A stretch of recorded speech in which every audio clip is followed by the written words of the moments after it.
Kryetari i Partisë Demokratike, Sali Berisha, e konsideron të gabuar nismën për ngritjen e bordit të naftës nga qeveria. Sipas tij, një gjë e tillë nuk është e nevojshme. Sipas Berishës, zgjidhja mbetet për gjysmimin e taksave në nivelin e vendeve të rajonit, Kosovës dhe Maqedonisë së Veriut. Berisha tha se qeveria ka vendosur një gjop të rëndë mbi qytetarët e vendit. Flagrant të interesave të qytetarëve, në mbrojtje të oligopolit dhe interesave të qeverisë.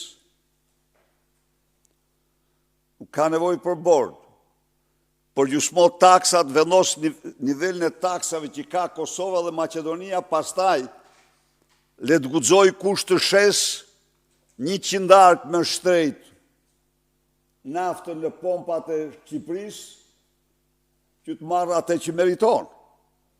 Po në qoftë se ke vendosur ngarkesën fiskale shumë më të lartë se vendet e OECD-s, 33% më të lartë se vendet e OECD-s, të cilat kanë 5 herë më të mëdha të ardhurat për frymë se Shqipëria, ose 6 herë.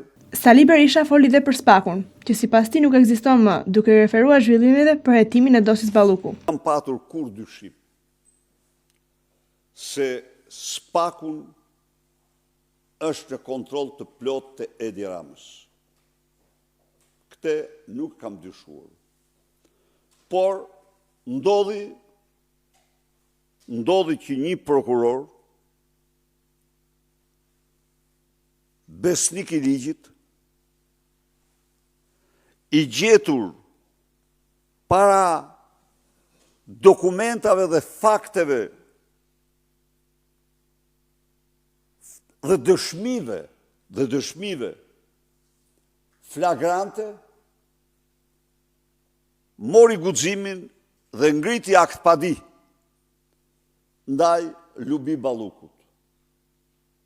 Duhet të them këtu se Altin Troplini e frenoi atë rreth 3 muaj.